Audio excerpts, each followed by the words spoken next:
செவி வழி கதை கேட்க வந்திருக்கும் அன்பு நேயர்களுக்கு இனிய வணக்கங்கள். எழிலன்பு ஆடியோ நாவல்ஸ் சேனலுக்கு உங்களை அன்புடன் வரவேற்கும் நான் உங்கள் பிரீத்தி திலீபன். கதை கேட்போம், காதுகளுக்கு இனிமை சேர்ப்போம். இந்த ஆடியோ நாவல்ஸ் உங்களுக்கு பிடித்திருந்தால் லைக் பண்ணுங்க. உங்கள் கருத்துக்களை கீழே கமெண்ட்ஸ்ல சொல்லுங்க. உங்கள் நண்பர்களுக்கும் ஷேர் பண்ணுங்க. நம்ம சேனலில் தொடர்ந்து கதைகளை கேட்டு மகிழ சப்ஸ்கிரைப் பண்ணுங்க. கூடவே நோட்டிபிகேஷன்ஸ் பெற பெல் பட்டனையும் தட்டி விடுங்க. இப்ப கதை கேட்கலாம் வாங்க. எழுத்தாளர் எழிலன்பு அவர்களின் ஜதியோடு சதிராடு, அத்தியாயம் 15. மயக்க பாக்குறேனா? இனிதான் நான் உன்னை மயக்கணுமானரோ என்று நிதானமாக கேட்டாள் மதனா. ஏய் என்று அவன் விரல் நீட்டி எச்சரித்து ஏதோ சொல்ல வர, நீயும் இப்படி பேசுவன்னு நான் எதிர்பார்க்கவே இல்லை நிரோ. நான் உன்கிட்ட மயங்கி இருப்பதும் நீ என்கிட்ட மயங்கி போறதும் நமக்கு ஒன்றும் புதுசு இல்லையே. இதுல என்ன மட்டும் பிரிச்சு ஏன் குற்றம் சாட்டுறனரோ என்று கேட்டாள். நான் உன்கிட்ட மயங்குறேனா? நல்ல ஜோக். உன் மேல எனக்கு இருப்பது மயக்கம் இல்ல, வெறுப்பு, அப்பட்டமான வெறுப்பு என்று முகத்தை சுழித்தபடி சொன்னான். அவளுக்கு வேதனையாக இருந்தது. ஆனாலும் இன்று பேசி எல்லாவற்றையும் சரி செய்துவிட வேண்டும் என்ற வேகம் அவளுக்கு பிறந்தது. அப்போ அன்னைக்கு ரிகர்சல் பாக்குற சாக்குல ஒட்டி உரசி என்ன மயக்க பாத்தியே, அதுவும் என் மேல இருந்த வெறுப்புனால தானா நிரு என்று கேட்டவளை முறைத்தவன், ஆமா வெறுப்பு தான் என்றான் அழுத்தமாக. நான் நம்ப மாட்டேன் நிரு, நீ போய் சொல்ற என்றாள். நீங்க என்ன நம்பணும்னு நான் ஒன்னும் காத்து கிடைக்கலங்க மேடம். எப்ப சான்ஸ் கிடைக்கும் இவனை ஏமாத்தலாம்னு நீங்க வேணும்னாலும் காத்திருப்பீங்க என்றான் எகத்தாளமாக. நான் உன்னை ஏமாற்ற நினைப்பனா நிரு? இப்படி பேசாத நிரு, எனக்கு கஷ்டமா இருக்கு என்றாள் இறைஞ்சுதலுடன். நிருபன் கைகளை கட்டிக்கொண்டு அவளை அலட்சியமாக பார்த்தான். அவளுக்கு கண்கள் கலங்கின. அதை பார்த்த பிறகும் கூட அசையாமல் நின்றான். நீ ரொம்ப மாறிட்ட நிரு. நான் லேசா வருத்தப்பட்டா கூட எனக்கு அப்படி ஆறுதல் சொல்லுவ. ஆனா இப்ப அழுகுற, அசையாம பார்த்துட்டு நிக்கிற. நேத்து அப்படிதான் என்ன வர சொல்லிட்டு நீ வராம இருந்து காக்க வைக்கிற. உனக்காக நான் எவ்வளவு நேரம் வெயிட் பண்ணேன்னு தெரியுமா? உனக்கு எத்தனை முறை ஃபோன் போட்டேன்னு தெரியுமா? ஆனா நீ எடுக்காம என்ன தவிக்க விட்ட. நீ இப்படி எல்லாம் செய்வேன்னு நான் எதிர்பார்க்கல நிரு. அன்னைக்கு நான் கீழே விழுந்து கிடக்குறேன், கையை கட்டி வேடிக்கை பாக்குற. இப்போ நீ விழ போறியேன்னு பிடிக்க வந்தா மயக்க பாக்குறேன்னு சொல்ற. அப்படியே நான் உன்னை மயக்க நினைச்சாலும் அதுல என்ன தப்பு? ஒரு தப்பும் இல்லை. ஏன்னா நான் உன்னை லவ் பண்றேன், நீயும் என்ன லவ் பண்றேன்னு எனக்கு தெரியும் என்று அவள் சொல்லிக்கொண்டே போக, லவ் என்று அலட்சியமாக உதட்டை சுள்ளித்தான். அதை பார்த்தவளுக்கு கண்ணை கரிக்க 2 கட்டை விரல்களாலும் 2 கண்களையும் அழுத்தமாக துடைத்து கொண்டாள். ஏன் இப்படி அலட்சியமா சொல்றேன்னு? நாம ஒரு நாளும் நம்ம லவ்வ சொல்லிக்கிட்டதே இல்லதான். அதுக்காக நாம லவ் பண்ணவே இல்லைன்னு சொல்லுவியா? நாம காதலை சொல்லி கொள்ளாத போதும் அணைத்து கொண்டோம், காதலை சொல்லிக் கொள்ளவே இல்லாத போதும் முத்தமிட்டு கொண்டோம். நாம நிமிஷத்துக்கு நிமிஷம் ஐ லவ் யூன்னு சொல்லி கொண்டதே இல்லை. ஆனாலும் காதலித்தோம் நிரு. இப்பவும் அந்த காதல் மாறவே இல்லைன்னு தான் நான் சொல்லுவேன். ஆனா காதலை சொல்லி கொள்ளாத போது இருந்த காதல் இப்ப ஏன் இல்லைன்னு சொல்ற நிரு? உன்னோட அந்த காதல் எங்க போச்சு என்று மதனா கேட்க, காதலா? காதல் அது இன்னும் இருக்குன்னு நம்புனா என்னை விட முட்டாள் யாரும் இருக்க மாட்டாங்க. காதலை சொல்லி கொள்ளாத போது காதல் இருந்ததுன்னு சொல்லி இன்னும் என் காதல பூ சுத்த நினைக்காதீங்க மதனா மேடம். இப்ப காதல் லவ்னு வாய்க்குழிய பேசுற நீங்க அப்போ ஐ லவ் யூன்னு சொல்லாம இருந்தது எவ்வளவு நல்லதுன்னு இப்பதான் எனக்கு புரியுது. நீங்க மட்டும் லவ் சொல்லிட்டு என்னை விட்டுட்டு போயிருந்தீங்கன்னு வைங்க, இந்த நேரம் நான் பைத்தியக்காரனா தான் சுத்தி இருப்பேன். அப்படி ஆகாம என்னை காப்பாத்தின கடவுளுக்கு கண்டிப்பா நன்றி சொல்லணும் என்று அவன் அண்ணாந்து பார்த்து நெஞ்சில் கை வைத்து குனிந்து நிமிர்ந்தான். நிரு என்று வலியுடன் அழைக்க அவள் குறுக்கிடவே இல்லை என்பது போல் தொடர்ந்து பேசிக்கொண்டு இருந்தான் நிருபன். மேடம் என்ன சொன்னீங்க? நேத்து எனக்காக காத்திருந்தீங்களா? சரிதான், எனக்காக நீங்க ஒரு மணி நேரம் காத்திருந்திருப்பீங்களா? ஆனா நான் உங்களுக்காக எத்தனை நாள் உங்க வீட்டு வாசல்ல காத்திருந்தேன்னு தெரியுங்களா மேடம்? உங்க அம்மாவால உங்களுக்கு எதுவும் பிரச்சனை வந்துருச்சோ, நம்ம வீடியோ ட்ரெண்ட் ஆனதால எதுவும் மனசளவுல பாதிக்கப்பட்டு தவிக்கிறீங்களோன்னு நான் தவிச்ச தவிப்பு எனக்கு மட்டும்தான் தெரியும் மேடம். நான் ஒரு மணி நேரம் ஃபோன் எடுக்காததால தவிச்சு போயிட்டதா சொன்னீங்க.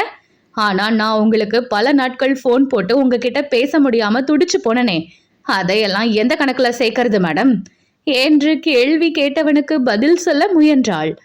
நிரு, அதுக்கான காரணம் என்று ஆரம்பித்தவளை அவன் பேசவே விடவில்லை.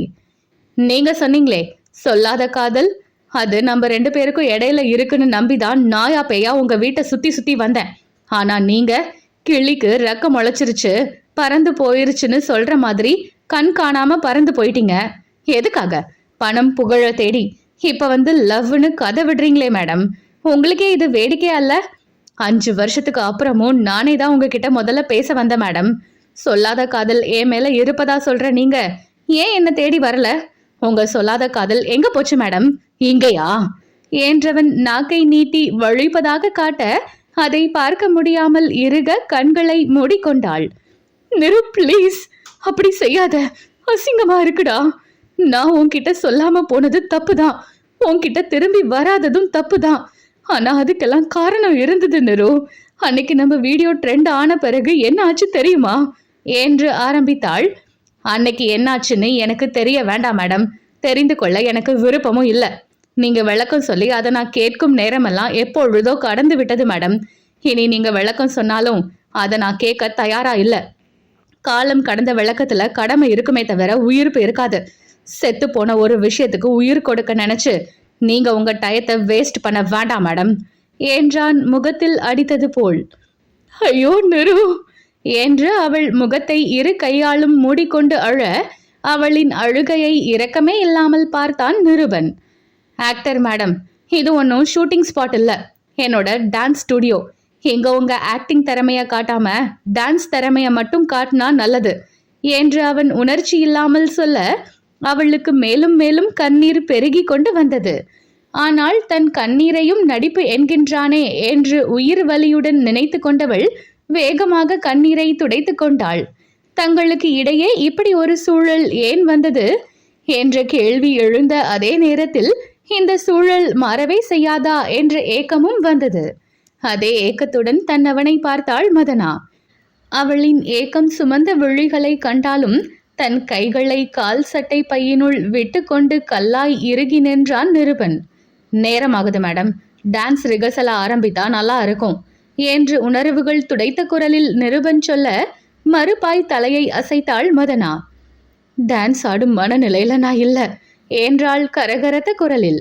ஃபைன், அப்போ கிளம்புங்க, இனி ரிகர்சல் கிடையாது, நேரா ஷூட்டிங்ல பாத்துக்கலாம் என்றவன் வாயிலை நோக்கி நடக்க ஆரம்பிக்க, அப்ப என் பக்க நியாயத்தை கேட்கவே மாட்டியா நிரு என்று ஆதங்கமாக கேட்டு அவனை நிறுத்தினாள்.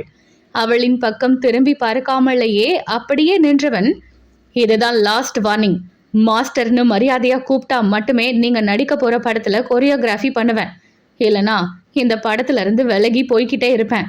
டைரக்டர் காரணம் கேட்டா உங்களை தான் கை காட்டுவேன், நீங்களே டைரக்டர் கிட்ட காரணத்தை சொல்லிக்கோங்க என்று சொல்லிவிட்டு விருட்டென்று அங்கிருந்து கிளம்பினான். மதனாவின் முகம் அவமானத்தில் கன்றி போனது. டேவிட், மேடம் வெளியே வந்ததும் ஸ்டூடியோவை பூட்டிடுங்க என்று காவலாளியிடம் கட்டளையிட்ட நிருபனின் குரலும் அதை தொடர்ந்து அவன் பைக்கில் கிளம்பும் சத்தமும் கேட்க அதற்கு மேல் அங்கே இருக்க முடியாமல் தளர்ந்த நடையுடன் கிளம்பினாள் மதனா.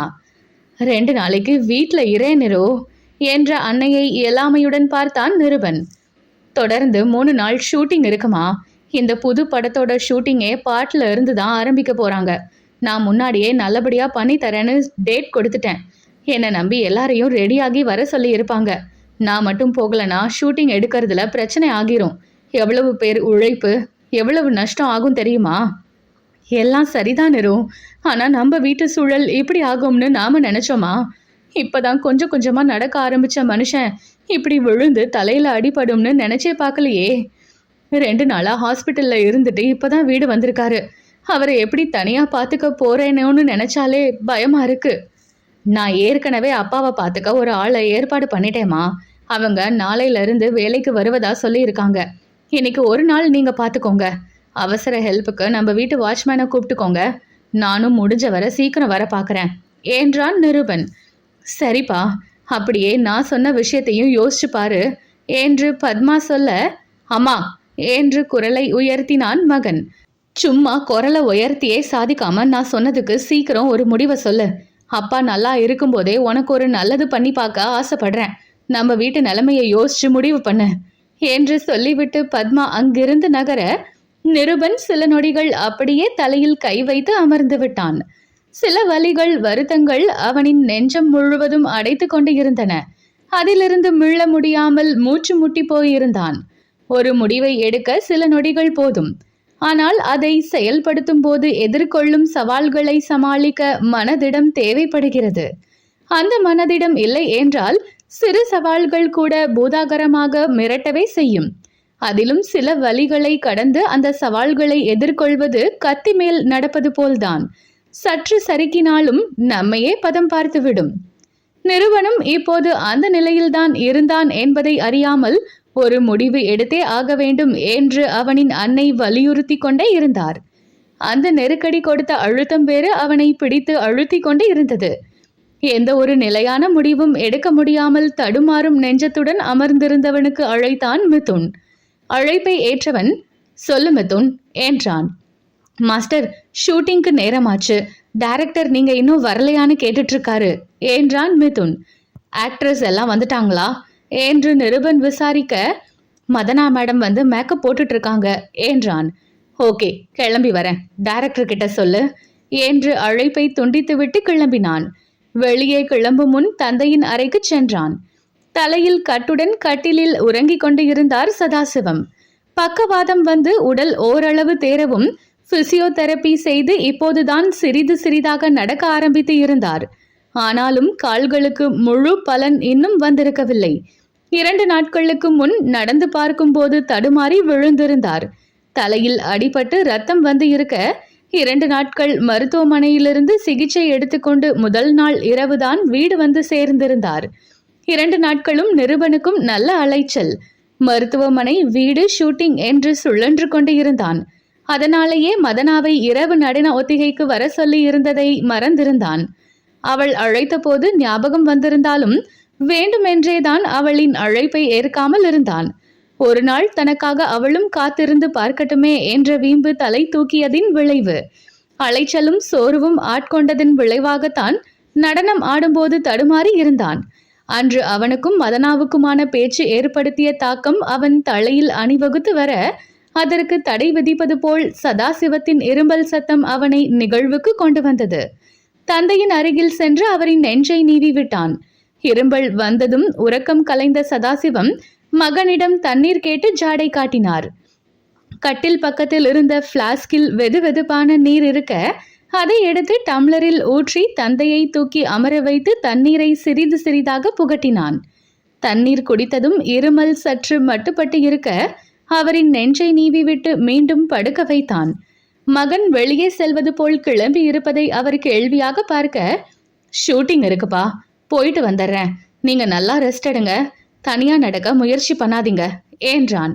சம்மதமாக தலையை அசைத்தவர், பார்த்து போயிட்டு வா என்றார் திணறலுடன். சரிப்பா என்று சொல்லிவிட்டு அவரிடமிருந்து விடை பெற்று கிளம்பியவனுக்கு மனம் பிசைந்தது. தந்தை மிகவும் தளர்ந்து விட்டார் என்பது புரிய அன்னை தன்னை துரிதப்படுத்துவதின் காரணமும் புரிந்தது. ஏனோ அவனின் மனம் நிலையில்லாமல் ஆடி ஆட்டம் காண வைத்து கொண்டு இருந்தது. நிருபன் படத்தளத்திற்கு சென்றபோது பாடலுக்குரிய செட் போட்டு எல்லாம் தயாராக இருந்தது. மிதுன் மாதவியை வைத்து ஏற்கனவே அவனின் நடன குழுவினரை தயாராக இருக்க சொல்லியிருந்தான். அதனால் எல்லாமே தயாராகத்தான் இருந்தன. நிருபன் உள்ளே நுழைந்ததும் அவனை கண்ட அனிதா உறுத்து பார்த்து கொண்டு இருந்தார். அவனும் அவரை பார்த்தாலும் இளக்காரமான ஒரு பார்வை பார்த்துவிட்டு விலகிச் சென்றான். அலங்காரம் செய்து தயாராக இருந்த மதனா அவன் வந்ததிலிருந்து அவனையே பார்த்து கொண்டு இருந்தாள். ஆனால் அவன் அவள் புறமே திரும்பவில்லை. அவள் அருகில் அமர்ந்திருந்த அனிதா மகளையும் பார்த்தார், நிருபனையும் பார்த்தார். மகள் அவனை பார்ப்பது தெரிந்தாலும் அவரால் அவளை அங்கே வைத்து ஒன்றும் சொல்ல முடியவில்லை. சொன்னாலும் அவள் கேட்டுக்கொள்ள மாட்டாள் என்று புரிந்ததால் உள்ளுக்குள் தோன்றிய எரிச்சலை அடக்கி கொண்டு இருந்தார். நிருபன் தன் மகள் பக்கமே திரும்பவில்லை என்றாலும் தான் இருப்பதால் அப்படி இருக்கிறான் என்று நினைத்து கொண்டார். சிறிது நேரத்தில் மாதவியை விட்டு மதனாவை அழைத்து வரச் சொன்னான் நிருபன்.